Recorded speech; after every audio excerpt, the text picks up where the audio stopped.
बहुत बहुत स्वागत आप सभी का। आपके साथ मैं हूं अभिलाष मिश्रा। मध्य प्रदेश बीजेपी में भले ही ऊपर से सब सही नजर आ रहा है, लेकिन अंदर खाने पार्टी में घमासान मचा हुआ है। हालात यह है कि पार्टी के विधायक नारायण त्रिपाठी अपनी ही सरकार के खिलाफ आंदोलन का ऐलान कर रहे हैं, तो प्रद्युम्न सिंह लोधी अपनी ही पार्टी पर ट्वीट कर तंज कस रहे हैं। ऐसे में कांग्रेस को भी बीजेपी पर निशाना साधने का मौका मिल गया है, जो कांग्रेस छोड़कर गए नेताओं के बहाने अब बीजेपी पर सीधे हमले कर रही है। ऐसे में सवाल यह है कि आखिर बीजेपी में चल क्या रहा है और क्या पार्टी के भीतर सब कुछ ठीक ठाक है, या फिर आने वाले दिनों में ये जुबानी तीर पार्टी में गहरे जख्म देने जा रहे हैं। इसी पर करेंगे आज आपकी बात।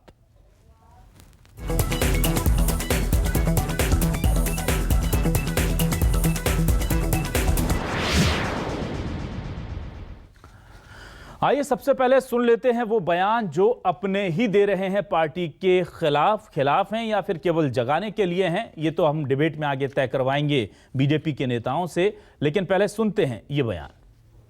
किसान है बिंद का, वो कहीं ना कहीं पूरी तरह से प्रताड़ित है, पीड़ित है। बिजली है नहीं, खंबे है नहीं, ट्रांसफार्मर है नहीं, केबल है नहीं, एबी स्विच है नहीं कि किसान और घरेलू कनेक्शन को अलग अलग किया जा सके। सरकार की तरफ से 10 घंटे की घोषणा तो है, पर किसानों को नहीं मिल रही 1 घंटा भी। कहीं 1 घंटा, कहीं 2 घंटा, कहीं कटौती हो गई तो 3 दिन बाद बिजली आती है। और इसी संबंध में 19 जुलाई को मैं एमडी कार्यालय जबलपुर स्वयं में उपस्थित होकर ये ज्ञापन सौंपूंगा। आप सबसे अपील है किसान भाइयों, ये आपकी समस्या है, अपनी समस्या के लिए 19 जुलाई को बिजली मुख्यालय में जाकर धरना दें। पहली बात तो भाजपा में काम करने का सिस्टम ही नहीं है। इन लोग न विकास जानते हैं, न विकास की बात करना जानते हैं। तो भारतीय जनता पार्टी में ये परंपरा रही है और वो जनता देख रही है। इसलिए स्वाभाविक रूप से आज जो भाजपा में गए हैं कांग्रेस के, वो तो पछता रहे क्योंकि भाजपा में न सुनवाई होती। इनका आरएसएस का डंडा अलग चलता है, बीजेपी संगठन का डंडा अलग चलता है, और विकास की बात करते नहीं कभी, और सिर्फ घोषणाएँ करते हैं, वो भी घोषणाएँ पूरी नहीं होती। अधिकारी राज चल रहा है। देखो, जो सेट तो कोई नहीं है, सभी अपसेट, और स्वाभाविक रूप से जिनकी सेटिंग हो गई है नोट कमाने में, वो भर खुश हैं। बाकी तो खुश है ही नहीं, न जनता के काम हो रहे, न वो नोट कमा पा रहे होंगे, तो स्वाभाविक अपसेट हो गए। तो आपने देखा कि बीजेपी और कांग्रेस कैसे एक दूसरे पर हमलावर हैं। ऐसे में न्यूज़ 24 मध्य प्रदेश छत्तीसगढ़ उठा रहा है बड़े सवाल। क्या है हमारे आज के सवाल, आपको दिखाते हैं। कौन कर रहा है कान? नहीं हुए सेट तो हो गए अपसेट। कांग्रेस से बीजेपी में आए नेता परेशान क्यों, यह बड़ा सवाल है। कौन कर रहा है काम और कौन भर रहा है कान, ये कहा है बीजेपी के एक विधायक ने। नहीं हुए सेट तो हो गए अपसेट, यह कहना है कांग्रेस के विधायक का। और बीजेपी में आए कांग्रेस के जो नेता थे वो क्यों हैं परेशान, ये बड़ा सवाल है जिसे आज हम उठाएंगे।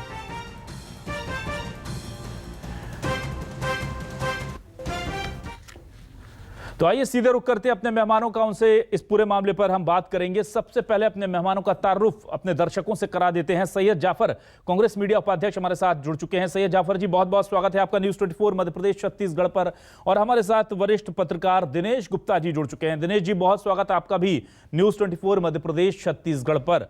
सबसे पहले सैयद जाफर जी, आपसे जानना चाहूंगा, क्या वजह है सर कि ये दोनों जो हैं बीजेपी के बड़े विधायक हैं, कह रहे हैं एक की यहां पर कान भरने वालों की सुनी जाती है, काम करने वालों की नहीं, इनडायरेक्ट तंज कस रहे हैं अपनी ही पार्टी पर, और दूसरे तो धरना लेकर के बैठने की तैयारी कर रहे हैं 19 जुलाई को अपनी ही सरकार के लिए, कह रहे हैं कि 1 घंटे से ज्यादा लाइट नहीं मिल रही है किसानों को। देखिए, 2 बड़ी महत्वपूर्ण बात है इसमें। एक तो ये कि जो कांग्रेस पार्टी के विधायक भारतीय जनता पार्टी में गए हैं, उन्होंने वहां के कैडरवेस विधायकों को, कैडरवेस पूर्व विधायकों को, कैडरवेस कार्यकर्ताओं को हलाकान कर दिया है। और जो दूसरी तरफ भारतीय जनता पार्टी के विधायक जो जनहित से जुड़े मुद्दे उठा रहे हैं, उनका कोई महत्व पार्टी में बिल्कुल नहीं है। देखिए, एक बात फिर हमें इसको समझना पड़ेगा, चाहे सरकार कांग्रेस पार्टी की बने, चाहे सरकार बीजेपी की बने, जो भी सरकारें होती हैं वो जनता के हित में होती हैं और जनता के हित में कार्य करती हैं। लेकिन जिस प्रकार से कांग्रेस की आवाज को दबाने का प्रयास विपक्ष की आवाज को दबाने का प्रयास भारतीय जनता पार्टी की सरकार लगातार करती है और सच्चाई पर झूठ को हावी करने का प्रयास करती है। लेकिन जब उन्हीं के पार्टी के नेता, चाहे नारायण त्रिपाठी हो, चाहे अजय बिश्नोई हो, कभी कभी गोपाल भार्गव जी हो, कभी कभी कैलाश विजयवर्गीय जी हो, कभी रामेश्वर शर्मा जी हो, जब ये सब जनहित से जुड़े बातें करते हैं, तब भी भारतीय जनता पार्टी की सरकार की जो दिशा है वो बदलती नहीं है। तो अंत में ये चीज भारतीय जनता पार्टी को समझना पड़ेगा कि चाहे विपक्ष बोले, चाहे उन्हीं के पार्टी के नेता या विधायक बोले, जनहित से जुड़े हुए मुद्दों पर निर्णय उन्हें तत्काल लेना चाहिए। जी ठीक है दिनेश जी, आपको क्या लगता है, क्या ये महज असंतोष है? एक बड़ी पार्टी होती है, सरकार जब चलती है तो इस तरह की चीजें आना स्वाभाविक है और इससे हमें बीजेपी के पर बहुत बड़े खतरे के तौर पर या सब कुछ ठीक नहीं है ऐसे नहीं देखना चाहिए। स्वाभाविक प्रक्रिया सत्ता में लोगों के बीच में आती है इस तरह की और वैसे ही हमें लेना चाहिए इसे। देखिए अभिलाष जी, राजनीति में ये बहुत सामान्य से बयान होते जिससे किसी एक पार्टी को बहुत बड़ा खतरा नहीं होता, चाहे कांग्रेस हो चाहे भारतीय जनता पार्टी। आप देखेंगे कि जो जनप्रतिनिधि है, विधायक है, सांसद है, उसके ऊपर जन दबाव रहता है और यदि लगातार उसकी बातों को सुना नहीं जा रहा तो निश्चित तौर पर उसका जो बयान है, चेतावनी है, धरना प्रदर्शन है, वो एक जो है ये गंभीरता को दिखाता है। किस तरह की जो है व्यवस्था चल रही है उसकी ओर इशारा करता है। तो अभी आप जो स्थितियां हैं, आप देखिए कि जो कैबिनेट की बैठक में भी अभी आप तो नारायण त्रिपाठी अकेले नहीं है, यशोधरा राजे सिंधिया और प्रद्युम्न सिंह तोमर का जो विषय था वो भी बिजली से जुड़ा हुआ और दूसरे लोगों का भी कहना ये था कि बिजली के बिल ज्यादा हैं और जैसा हमने देखा था कि बिजली में ट्रिपिंग के केस ज्यादा हैं, मंत्री को खंबे पे चढ़ना पड़ रहा है। तो कहीं ना कहीं ये जो व्यवस्था है इसको हम इस तरह से भी देख सकते हैं कि कहीं ना कहीं जो सिस्टम है, जो व्यवस्था है या नौकरशाही है, वो कहीं ना कहीं नियंत्रण से बाहर हो रही है, जो सरकार के लिए, सरकार के मुखिया की चिंता का विषय निश्चित तौर पर है। ठीक है, राजपाल सिसोदिया जी प्रवक्ता बीजेपी हमारे साथ जुड़ चुके हैं। सिसोदिया जी, स्वागत है आपका न्यूज़ 24 मध्य प्रदेश छत्तीसगढ़ पर। सिसोदिया जी, दरअसल हम ये जानना चाह रहे थे कि चाहे वो प्रद्युम्न सिंह लोधी हो जो कहते हैं कि लोगों को कान भरने वाले से ज्यादा काम करने वाले पर ध्यान देना चाहिए, इस तरह का ट्वीट वो करते हैं, तो क्या घेरे पे सरकार नहीं होती निशाने पर? और चाहे वो नारायण त्रिपाठी हो जो कहते हैं कि 1 घंटे भी बिजली नहीं मिल रही है किसानों को और हमें अब जाकर के धरना देना है, 19 जुलाई को एमडी कार्यालय जबलपुर में जाऊंगा, किसान भाई भी मुख्यालय पर जाकर धरना दें, अपनी सरकार के खिलाफ धरने की बात वो करते हैं, क्या इसके निशाने पर बीजेपी सरकार नहीं है? और फिर चाहे जयंत मलैया हो, अजय बिश्नोई हो या दीगर दूसरे नेता, क्या वजह है सर कि इतने मुखर हो रहे हैं सरकार के खिलाफ, पार्टी के खिलाफ?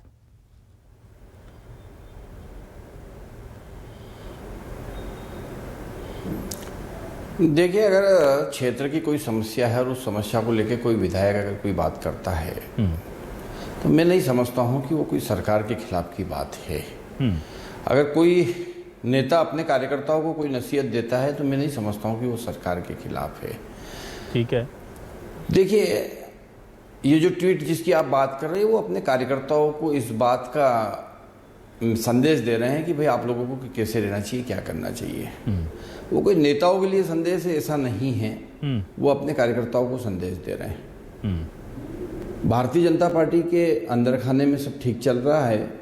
हम लोग लगातार पिछले दिनों कोविड की रोकथाम और उसके निदान में लगे हुए थे। उसके बाद में अब भारतीय जनता पार्टी संगठन अपने कार्य में लगा हुआ है। सेवा ही संगठन के माध्यम से हम सेवा के कार्य में लगे थे। अब हमारे कार्यक्रम तय हुए हैं, उन कार्यक्रमों के इसमें लगे हुए हैं। अभी हमारी कार्यकारिणी बनने का काम हुआ है, अब जिलों की कार्यकारिणियाँ बन रही है, जिलों की कार्यकारिणियों की बैठक शुरू हो रही है। हमारे आगामी कार्यक्रम आ गए हैं, अभी वृक्षारोपण के कार्यक्रम चल रहे हैं। हमारे यहाँ पर लगातार प्रक्रिया कार्यक्रमों की और ये जो परंपरा है उस परंपरा के तहत हम लोग काम कर रहे हैं। पार्टी में किसी प्रकार का कोई असंतोष या जिस प्रकार की बातें हो रही है ऐसा नहीं है। जहाँ तक भारतीय जनता पार्टी को ज्वाइन किए हैं कांग्रेस, पूर्व कांग्रेस के लोग, वो लोग भी पूरी तरह से पार्टी की रीति नीति को आत्मसात करने की स्थिति में हैं। आज सिंधिया जी से लगाकर तमाम उनके साथ आए हुए भारतीय जनता पार्टी के नेता जो अब भारतीय जनता पार्टी के जनप्रतिनिधि भी है, वो चुनाव भी जीत के आ चुके हैं, वो अपने आप को भारतीय जनता पार्टी के कार्य पद्धति में अपने आप को खपाने का काम कर रहे हैं, अपने आप को मिक्स करने का काम कर रहे हैं। और मैं आपके चैनल के माध्यम से ये बहुत अच्छे से और जिम्मेदारी के साथ ये बात कह सकता हूँ कि आज भारतीय जनता पार्टी के अंदर जो हमारे जो नए कार्यकर्ता आए हैं अन्य दलों को छोड़कर, वे बिल्कुल मिक्स हो चुके हैं। बहुत अच्छे से हमारी प्रक्रिया के तहत पालन करते हुए, कार्य पद्धतियों का पालन करते हुए विचार को आत्मसात करने का काम उन लोगों ने कर लिया है। ये हमारे लिए एक संतोष की बात है। ठीक है, मैं आता हूँ वापस सैयद जाफर जी आपके पास। मैं सुन रहा था नारायण त्रिपाठी जी को, एक बहुत महत्वपूर्ण बात उन्होंने कही कि गांव में किसानी का यानी कि खेती के लिए इस्तेमाल होने वाली बिजली और घरेलू बिजली के बीच का जो फीडर सेपरेशन है वो हुआ ही नहीं है। किसानों को 1 घंटा 2 घंटा बिजली मिलती है, इससे ज़्यादा मिलती ही नहीं है। सरकार कहती है कि हमारे पास सरप्लस बिजली है। सरकार अपने लोगों को महंगी बिजली देती है, बाहर सस्ती बेचती है। सरकार ने बिजली के लिए सबसे ज़्यादा दुनिया में सौर ऊर्जा से लेकर तमाम तरह के होर्डिंग्स, वादे, घोषणाएं सब कर ली। और फीडर सेपरेशन को लेकर के तो अगर मैं याद करूं तो आज से 5-7 साल पहले सरकार अपनी पीठ ठोक चुकी है। पूरे देश में ढिंडोरा हमने पीटा है कि हमने फीडर सेपरेशन कर दिया गाँव और शहर का, अलग अलग ग्रामीण का और खेती का, इलाके का। क्या ये वाकई में अभी तक हुआ नहीं है सैयद जाफर जी? देखिए, इसमें एक चीज तो ये है कि जब 2012 में 2010 और 12 के बीच में जब यूपीए की सरकार थी, तो यूपीए की सरकार ने पूरे देश में एक योजना लेके आई थी फीडर सेपरेशन। और फीडर सेपरेशन योजना के अंतर्गत मध्य प्रदेश को भी शामिल किया गया था और 2012 से ही उसकी शुरुआत हो गई थी। और मुझे अच्छे से याद है कि सबसे पहले छिंदवाड़ा जिले के आसपास इसकी शुरुआत हुई थी राजीव गांधी विद्युत योजना के साथ साथ।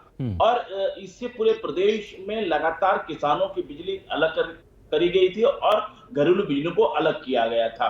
और जहां तक उसके बाद 2014 में यूपीए की सरकार बदली, मुझे इसका एग्जैक्ट अभी जानकारी नहीं है, हो सकता है कि इसकी रफ्तार धीमी हुई होगी, जिसकी वजह से विंध्य के विधायक नारायण त्रिपाठी ने यह आरोप लगाया कि कई जगहों पर फीडर सेपरेशन नहीं हुआ है। एक बात। दूसरी बात यह है कि जहां पर फीडर सेपरेशन हो गया है, वहां पर किसान को जहां पे 6 से लेके 10 घंटे तक बिजली देने का प्रावधान है, मिनिमम 6 घंटा, मैक्सिमम 10 घंटा, और जो घरेलू बिजली है 24 घंटे का।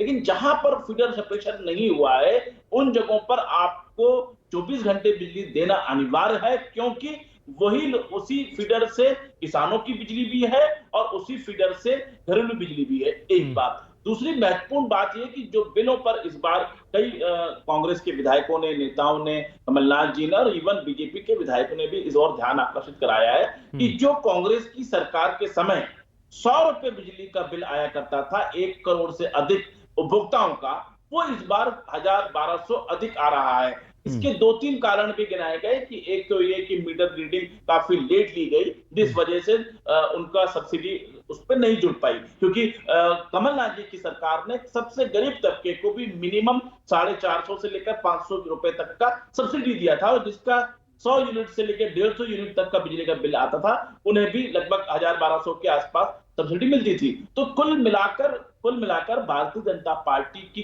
करनी और कथनी का ये अंतर है।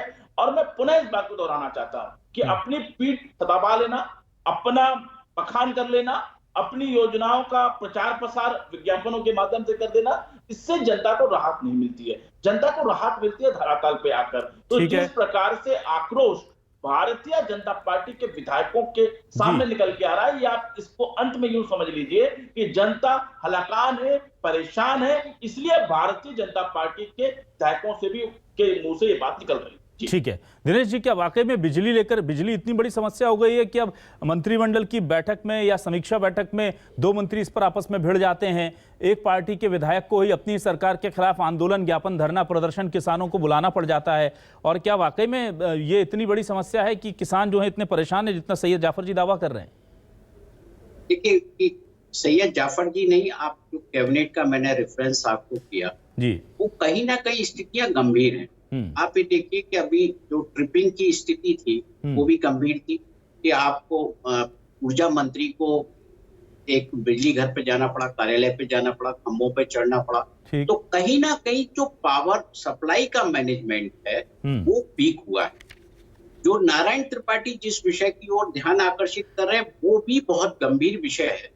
यदि फीडर सेपरेशन नहीं हुआ तो वो सरकार तो पूरी तरह से फीडर सेपरेशन का क्लेम कर चुकी है और अभी तक फीडर सेपरेशन का मामला कोई रह गया है, ऐसा भी ध्यान में नहीं आया है। और नारायण त्रिपाठी जी उसी क्षेत्र में यदि इतने सालों तक चुप रहे तो ये भी एक गंभीर विषय है कि उनको अपना जो है इस विषय को लगातार उठाते रहते तो शायद कोई नतीजा निकलता। तो जो बिजली की स्थिति है, चाहे टैरिफ का मामला हो, चाहे मामला पावर सप्लाई का हो, चाहे गांव में बिजली का हो या किसानों के लिए बिजली का हो, तो कहीं ना कहीं जो प्रबंधन है, मुझे लगता है कि जो बेचने का बिजली दूसरे राज्यों को जो दी जाती है उसके कारण भी ये समस्याएं जो है उत्पन्न हो रही। कई राज्यों से सरकार के जो पावर बैंक बने हुए हैं उसके अनुसार बिजली की देना होती है। तो ये हो इसमें संभावना, इस संभावना से हम इनकार नहीं कर सकते कि सरकार दूसरी जगह कोई आपूर्ति कर रही हो या बिजली बेच रही हो, तो हो सकता है कि उसके कारण बिजली की जो है सप्लाई प्रॉपर ना हो रही हो। ज्यादा कटौती की तो स्थिति है नहीं क्योंकि सरकार ने कोई प्लान नहीं दिया है नियामक आयोग को कटौती का। तो जो भी है वो अघोषित हो सकता है। और जो ये शहरों में भी स्थिति, भोपाल के भी कई इलाकों में आपको ऐसी समस्या मिलेगी कि कई बार जो है अघोषित रूप से बिजली नहीं मिलती है। तो ये पूरा जो है ना कहीं बिजली का प्रबंधन गड़बड़ाया हुआ है, जिसका रिफ्लेक्शन हम ये देख रहे हैं कि जो सत्ताधारी दल के मंत्री विधायक है उन्हें रिएक्ट करना पड़ रहा है। ठीक है सिसोदिया जी, 16 साल बाद लौट करके क्या आप कांग्रेस के जमाने में ले जा रहे हैं मध्य प्रदेश की जनता को सर, कि बिजली आ नहीं रही है, बिल बढ़ाए जा रहे हैं, दरें बढ़ा दी रहे हैं आपने कोरोना काल में बिजली की, बड़ा अच्छा तोहफा दिया है। हालांकि पहले कहा गया था कि हम कोई कर या कोई चीज़ें दाम नहीं बढ़ाएंगे, फिर भी राजस्व बढ़ाएंगे, और पहला ही बार जो है पेट्रोल के बाद बिजली पर कर दिया। क्या वजह है सर कि आपके ही लोग इतना बिजली को लेकर के परेशान हैं?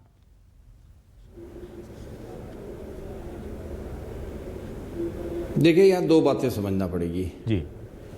एक तो बिजली के बिलों की बात कर रहे थे अभी हमारे पूर्व में कांग्रेस के प्रवक्ता, और एक बात फीडर सेपरेशन की भी अभी आई है कि फीडर सेपरेशन को लेकर भी कहीं कोई बात आई है। तो टेक्निकली मैं आपको बताना चाहता हूँ कि गांव की बिजली और गांव की बिजली और खेत की बिजली अलग अलग करने का जो फीडर सेपरेशन है, इसमें जो रेवेन्यू विलेज है, वे गांव जो राजस्व रिकॉर्ड में दर्ज है उनका तो सेपरेशन हो गया, पर गाँव में अभी एक नया ट्रेंड पिछले कुछ सालों से चलने में आया है कि लोग गांव से बाहर खेतों पे जंगलों में अपने मकान बना लेते हैं। 2-2, 5-5 के ग्रुप में मकान बना के छोटा सा खेड़ा मजरा टोला बसा लेते हैं, जो कि रेवेन्यू विलेज के रूप में दर्ज नहीं है। अगर रेवेन्यू विलेज के रूप में दर्ज नहीं है तो उसकी गांव से अलग बिजली नहीं हो सकती है। ये उज्जैन जिले में भी इस प्रकार के हमारे 7 गाँव थे, जिनमें से 3 गाँव अभी भी है जो रेवेन्यू विलेज नहीं है। रिकॉर्ड में रेवेन्यू विलेज नहीं होने की वजह से बिजली बोर्ड को ये समस्या एक आती है प्रैक्टिकली। मैं समझता हूँ कि शायद नारायण त्रिपाठी जी बहुत अच्छे हमारे सक्रिय विधायक है, उन्होंने उनके गांव जो रेवेन्यू विलेज है वो तो सेपरेट फिल्ट्रेशन करवा लिया, फीटर सेपरेशन करा लिया होगा, परंतु इस प्रकार के मजरे टोले उनके यहाँ कोई हो सकते हैं जिनकी वो बात कर रहे हैं। उसमें टेक्निकल प्रॉब्लम आती है कि वो गांव रेवेन्यू विलेज होना चाहिए, एक बात। दूसरी बात अभी आ रही थी बात, अभी कांग्रेस के प्रवक्ता बड़े अच्छे से रख रहे थे कि हमने 100 रुपये में 100 यूनिट दे दी। ठीक है, आपने दे दी, सही बात है, आपने 100 रुपये में 100 यूनिट तो दी, पर वो जो सब्सिडी थी क्या वो मध्य प्रदेश सरकार ने बिजली बोर्ड को जमा करी? वो नहीं करी।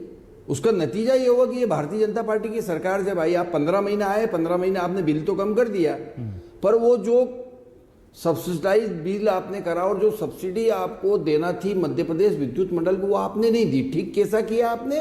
जैसा पहले दिग्विजय सिंह जी ने कहा था कि बिजली के बिल माफ, उन्होंने माफ तो कर दिए, किसान से या उपभोक्ता से तो नहीं लेना, परंतु सरकार को तो देना पड़ेगा ना, एमपीपी को बिजली आपूर्ति के लिए। वो पहले भी नहीं दिया था और अभी 15 महीने की सरकार में मैं जिम्मेदारी से कह रहा हूं कि कांग्रेस सरकार में आई, बिजली के बिल कम करे, परंतु बिजली बोर्ड को सरकार की तरफ से जो सब्सिडी जमा करना चाहिए थी वो नहीं करी, वो सरकार चली गई।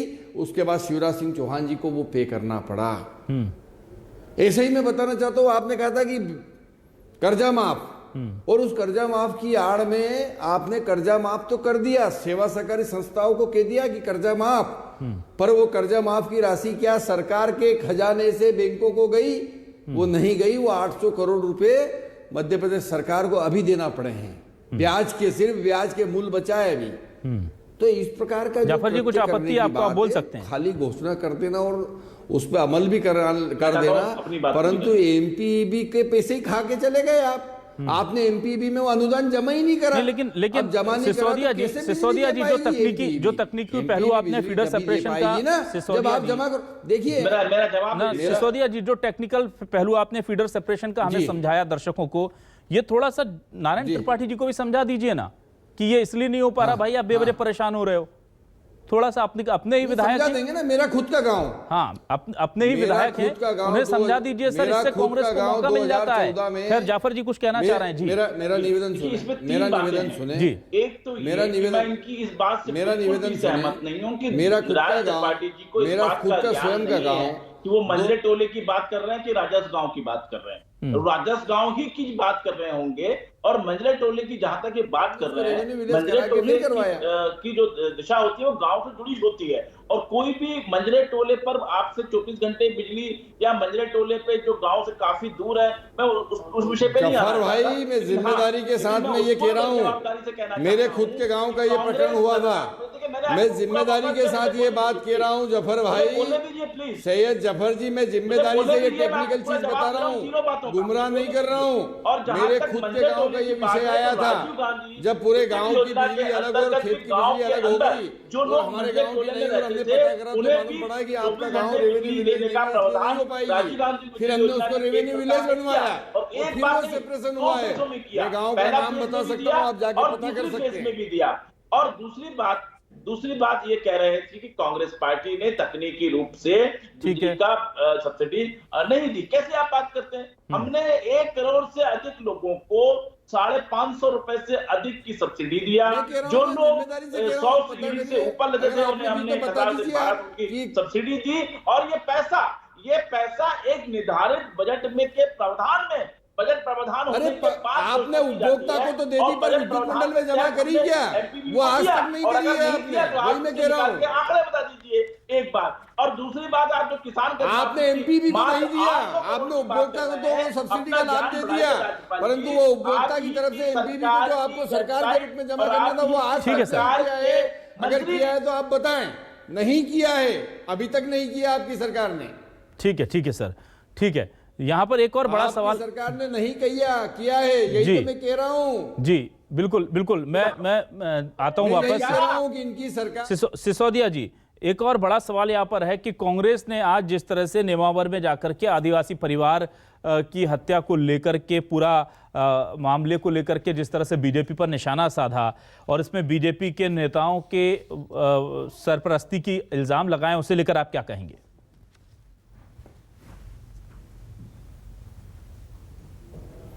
देखिए, ये जो है भारतीय जनता पार्टी की सरकार को बदनाम करने के लिए राजनीतिक षड्यंत्र करने की बातें हैं। ये लाशों पे राजनीति करने की बात है।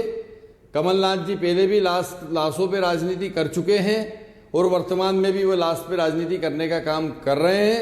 मैं आपको ये बताना चाहता हूँ कि उस घटना जो नेमावर की, वो जघन्य हत्याकांड, उस हत्याकांड पे भारतीय जनता पार्टी की सरकार ने पूरी गंभीरता के साथ तफ्तीश करने का काम किया, आरोपियों को पकड़ने का काम किया, उनको जेल में पहुंचाने का काम किया। डीजी पुलिस स्वयं जो है वहां जाकर मौका मुआयना करके आए, घटना के पूरे तथ्य लेके आए, इन्वेस्टिगेशन देख के आए, उन्होंने संतुष्टि व्यक्त करने का काम किया। उसके बाद में फिर घटना के 10 दिन बाद ये एक राजनीतिक सैर सपाटा करने के लिए कमलनाथ जी और उनकी टीम जाती है, और 5 लाख रुपए की घोषणा करके और अपनी तीसरी करने का काम कर लेती है। वास्तविक में तो अगर देखा जाए तो विपक्ष का धर्म था कि उनको वहां जाना चाहिए था, पर वो उनके धर्म को निभाने में भी देर कर दी उन्होंने, बड़े लेट पहुंचे सरकार जाती। ठीक है दिनेश जी, मैं ये जानना चाह रहा हूं कि कुछ दिनों पहले बीजेपी की एक हाई लेवल मीटिंग होती है, और उस मीटिंग में ये कहा जाता है कि आदिवासियों पर हमें विशेष फोकस करना है। आदिवासियों की थीम पर वहाँ का पूरा जो मंडप है, टेंट है, उसे लगाया जाता है, और आदिवासियों पर केंद्रित किस तरह से रहना है इसके गुर सिखाए जाते हैं। और कांग्रेस जो है अब आदिवासियों से जुड़े मुद्दों को भुनाने में जुट गई है। क्या आपको लगता है कि अब मध्य प्रदेश की सियासत में आदिवासी एकदम से बहुत अहम हो गए? देखिए अभिलाष जी, जो पिछले 2018 में कांग्रेस की जो सरकार बनी, उसमें आदिवासी वोटों की बहुत बड़ी भूमिका है जी। और भारतीय जनता पार्टी इस सच को जानती है कि यदि आदिवासी क्षेत्र में उसने अपने जनाधार को मजबूत नहीं किया तो 2023 दूर नहीं है।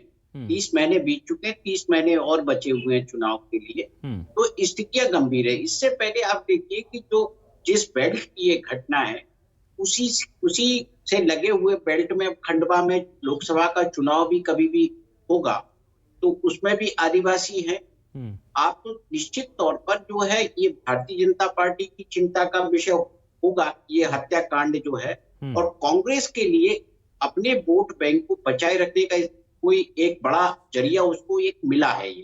तो निश्चित तौर पर विपक्ष के नाते भी, आप कांग्रेस के सामने, आप विपक्ष के नाते भी, कांग्रेस इतना बड़ा जब मामला होता है तो विपक्ष के नेताओं को पहुंचना चाहिए। लेकिन सरकार जो है इस मामले में बचाव करे वो ठीक नहीं लगता, क्योंकि ये घटना होती है।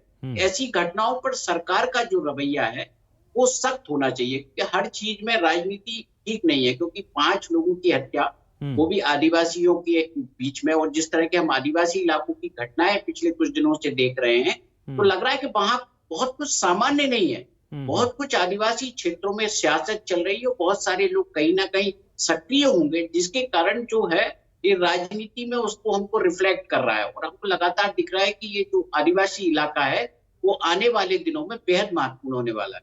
ठीक है, सैयद जाफर जी हमारे साथ जुड़े हुए हैं। जाफर जी, क्या आपको लगता है कि आदिवासियों को जिस तरह से बीजेपी ने अब टारगेट पर लिया है, इससे लेकर के ये आदिवासियों को आप भी अब दोबारा से उनको अपने साथ लाने की कोशिश कर रहे हैं, या आपको लगता है कि परंपरागत वोट बैंक था जो छिटक गया था और वापस आ गया, कांग्रेस के साथ ही रह गए? देखिए, आदिवासी या हमारे अनुसूचित जाति के लोग हों, कांग्रेस पार्टी ने संविधान से लेकर जब तक कांग्रेस सरकार बनी, चाहे केंद्र में चाहे प्रदेश में, लगातार उनको लाभ पहुंचाया। एक बात। दूसरी बात यह कि कांग्रेस पार्टी ने कभी इस समाज को, इस वर्ग को कभी भी वोटों के नजरिए से नहीं देखा। और इसीलिए जब कभी पिछले 1-2 बार में हमने देखा कि कुछ आदिवासी सीटों पर भारतीय जनता पार्टी को बढ़त मिली, लेकिन उन्होंने अपने आप को छला हुआ महसूस किया। उन्होंने देखा कि जो योजनाएं होती हैं, जो चाहे बिजली से जुड़ी योजना हो, चाहे मनरेगा से जुड़ी योजना हो, चाहे पढ़ाई से लिखाई से हो, हर जगह कांग्रेस पार्टी ने इन समाज को बेहतर उठने का मौका दिया। और इसी के बावजूद मध्य प्रदेश में जो लगभग 42 सीटों में से 35 से 36 सीटें कांग्रेस पार्टी को मिली, वो इसका नतीजा थी कि जो ये वर्ग अपने आप को ठगा हुआ महसूस कर रहा था, इस कारण ये चीज मिली। और अंत में जो भारतीय जनता पार्टी का जो प्लान तैयार हो रहा, देखिए वो सरकार में, केंद्र में, प्रदेश में, उनका प्लान ये तैयार नहीं हो रहा कि हम कैसे इस समाज को व्यवहारिक रूप से शिक्षा से, स्वास्थ्य से, रोजगार से जोड़ें। उनका प्लान तैयार हो रहा है कि किस प्रकार से वो भारतीय जनता पार्टी से जोड़ें। तो ये अंतर है दोनों में। जी सर बहुत बहुत शुक्रिया करेंगे हम अपने तमाम मेहमानों का। वक्त बहुत कम है। सैयद जाफर जी आपका शुक्रिया, राजपाल सिसोदिया जी आपका शुक्रिया, दिनेश गुप्ता जी आपका शुक्रिया। तो अब क्या अपने रूठ रहे हैं या बिजली के तार टूट रहे हैं? क्योंकि बिजली के नाम पर बीजेपी ने जिस तरह से अपनी पीठ थपथपाई है, अब ऐसा लगता है कि वही बिजली सरकार को करंट देने पर उतर आई है। उधर कांग्रेस भी हमलावर है और आदिवासियों को लेकर मच गया गदर है। मध्य प्रदेश में सियासी पारा चढ़ रहा है क्योंकि चुनाव नजदीक आ रहा है। आने वाला दिन बताएंगे कि बीजेपी और कांग्रेस में से कौन किसे लुभाएगा। बहुत बहुत शुक्रिया तमाम दर्शकों का भी हमसे जुड़ने के लिए। नमस्कार।